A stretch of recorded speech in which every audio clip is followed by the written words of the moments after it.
오늘 본문에서 하나님께서는 이 예레미야 선지자에게 진노의 술잔을 주시면서 15절에 이렇게 말씀하고 계십니다.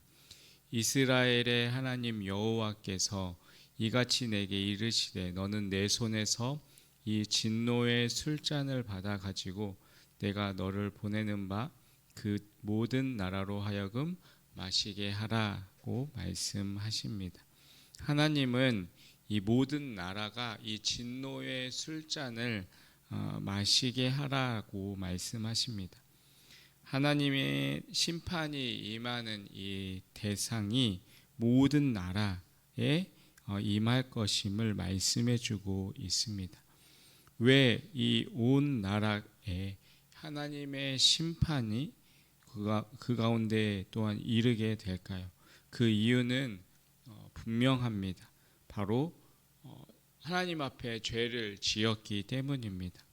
하나님의 그 기준을 떠나서 우상을 숭배했기 때문입니다. 우리가 하나님을 떠나서 죄를 짓고 또 말씀에 불순종하면 우리의 삶 가운데 심판이 임할 수밖에 없다는 사실을 하나님께서는 분명하게 가르쳐주고 계십니다. 왜 그럼 우리가 불순종하고 죄를 지을까요? 바로 하나님의 말씀을 멀리했기 때문에 그렇습니다. 하나님의 말씀이 우리의 삶 가운데 기준이 되어 자리 잡고 있지 못하기 때문에 우리는 무슨 생각을 품어야 할지, 또 어떠한 말을 해야 할지, 또 어디를 가야 할지 우리의 기준이 없어서 우리는 방황하게 되는 것입니다. 그러나 거룩하신 하나님의 말씀이 우리의 삶 가운데 온전히 세워져 있으면 우리의 삶이 어떠한 방향으로 가야 할지, 또 우리가 그 가운데서 멈춰야 할 바를 분명하게 알게 됩니다. 하나님께서 이 예레미야에게 온 세계에 이 진노의 술잔을 주라고 하시면서 그 순서가 이렇게 소개되어져 있습니다.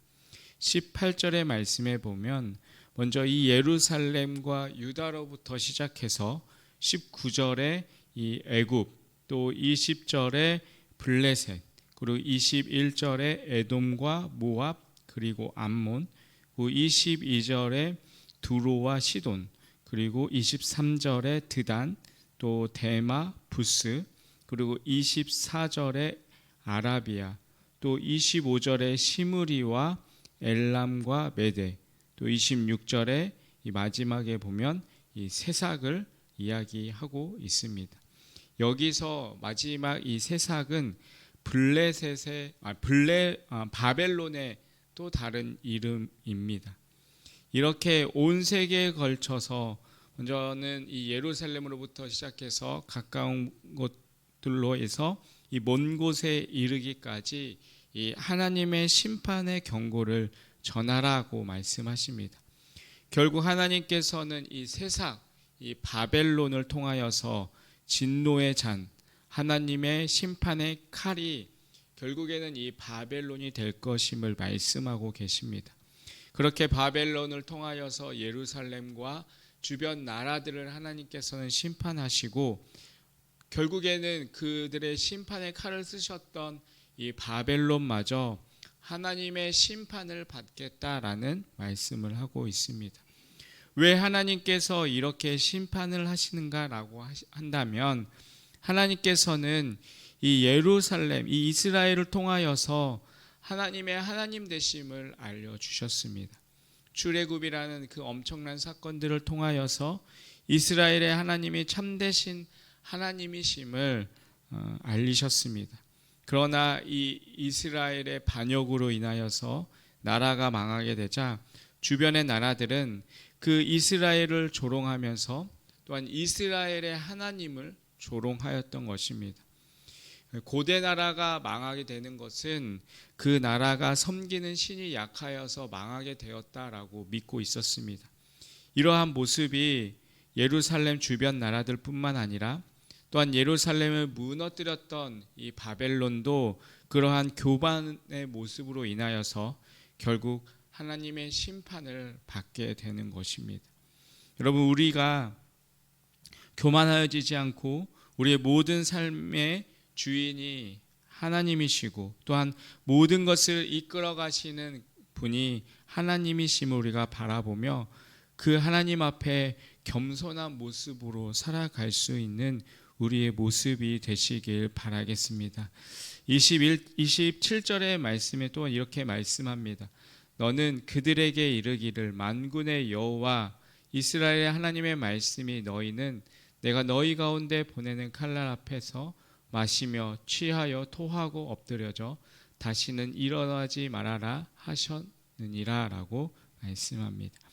여기 27절의 말씀에 진노의 술잔을 마시게 되면 여기 토하고 엎드려져서 다시 일어나지 못한다라고 말씀하고 계십니다.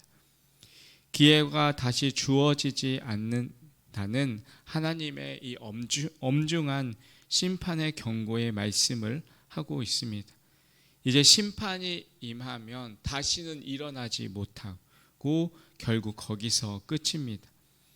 하나님의 심판이 임하면 결국 멸망뿐입니다. 다시 일어설 기회가 주어지지 않는다라는 것입니다. 여러분, 그래서 우리에게 기회가 있을 때 하나님의 말씀 앞에 올바르게 돌아오는 것이 얼마나 중요한지를 우리는 기억해야 합니다. 특별히 오늘 우리에게 주어진 이 오늘이라는 이 시간이 우리에게 놀라운 은혜라는 사실을 기억하시길 바라겠습니다. 오늘 이 하루를 우리는 우리의 모습을 다시 한번 잘 돌아보고 우리가 하나님 앞에 바로 설 수 있는 그러한 온전한 모습으로 살아가시길 바라겠습니다. 죄를 선택하고 토하여 엎드려지면 다시 일어날 수 없게 되지만 하나님이 원하시는 회개와 순종의 삶으로 우리가 다시 한번 일어서서 하나님 앞에 바로 서게 된다면 하나님께서 기뻐하시는 거룩하고 깨끗한 삶으로 우리는 살아갈 수 있게 되는 것입니다. 에베소서 5장의 말씀에 보면 하나님께서 오늘이란 이 시간에 우리가 어떻게 살아가야 되는지를 알려주고 있습니다.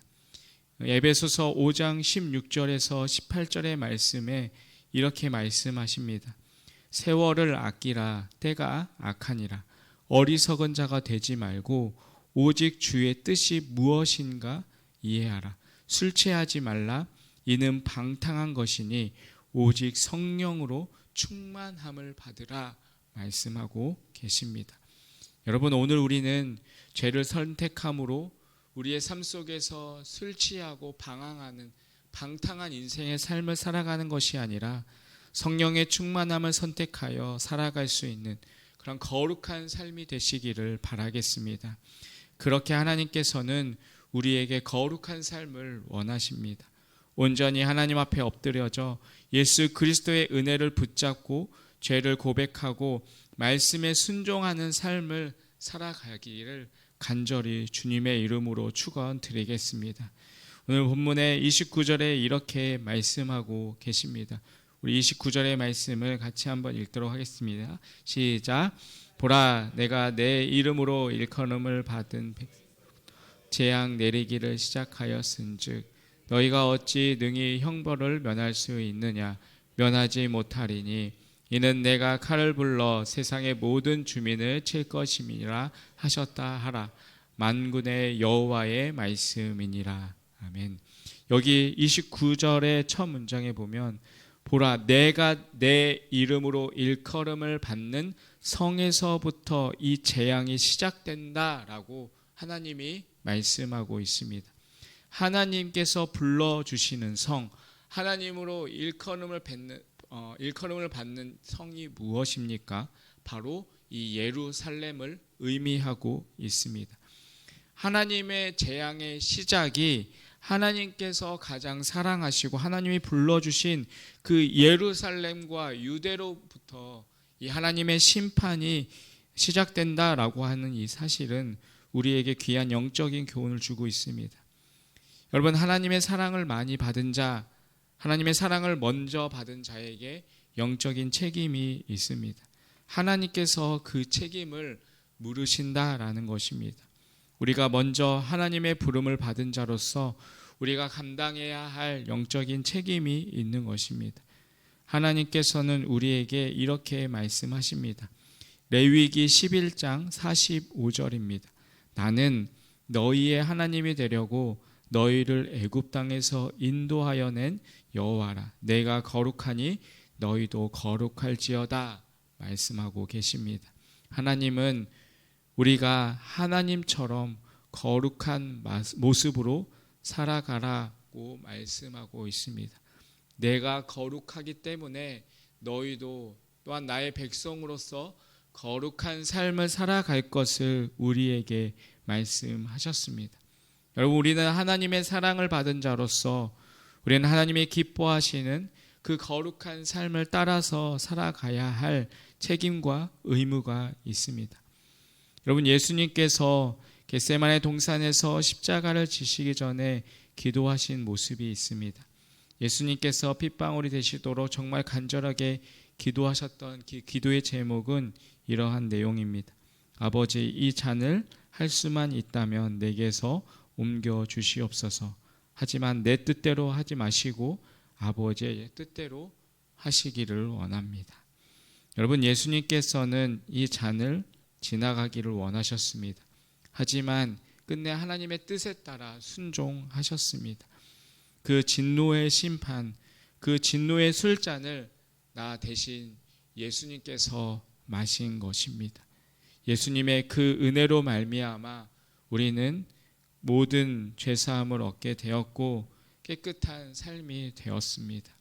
우리가 받을 그 모든 진노의 잔을 예수님께서 다 감당하신 것입니다. 사랑하는 성도 여러분, 우리가 오늘 그 하나님의 사랑을 받은 자로서 또한 예수님의 놀라운 십자가의 은혜를 경험하는 자로서 그 놀라운 예수님의 사랑과 은혜에 감사하며 하나님의 거룩하심에 먼저 책임감을 가지고 살아갈 수 있는 우리의 삶이 되시기를 간절히 축원드리겠습니다. 그 놀라운 하나님의 사랑과 은혜를 기억하시고 또한 하나님께서 말씀하시는 이 진노의 심판 가운데 다시 한번 우리의 모습을 돌아보시고 하나님 앞에 온전하고 거룩한 모습으로 살아갈 수 있는 우리의 삶이 되시기를 간절히 축원드리겠습니다. 기도하겠습니다. 하나님 아버지, 오늘도 저희에게 말씀을 통하여 영적인 교훈을 알려주시고 깨닫게 하여 주시니 감사합니다. 오늘 이 하나님의 말씀을 사랑하고 또한 이 하나님의 말씀을 붙들고 살아갈 수 있는 우리의 삶이 되게 하여 주시옵소서. 오늘 우리에게 주어진 또한 자리에서 예수 그리스도의 은혜를 기억하며 또한 이 예수 그리스도의 은혜를 전하며 살아갈 수 있는 우리의 삶이 되게 하여 주시옵소서. 먼저 우리가 이 하나님의 은혜를 받은 자로서 이 거룩한 책임감을 가지고 우리에게 주어진 삶 속에서 살아갈 수 있는 우리의 삶이 되게 하여 주시옵소서. 예수님의 이름으로 기도합니다. 아멘.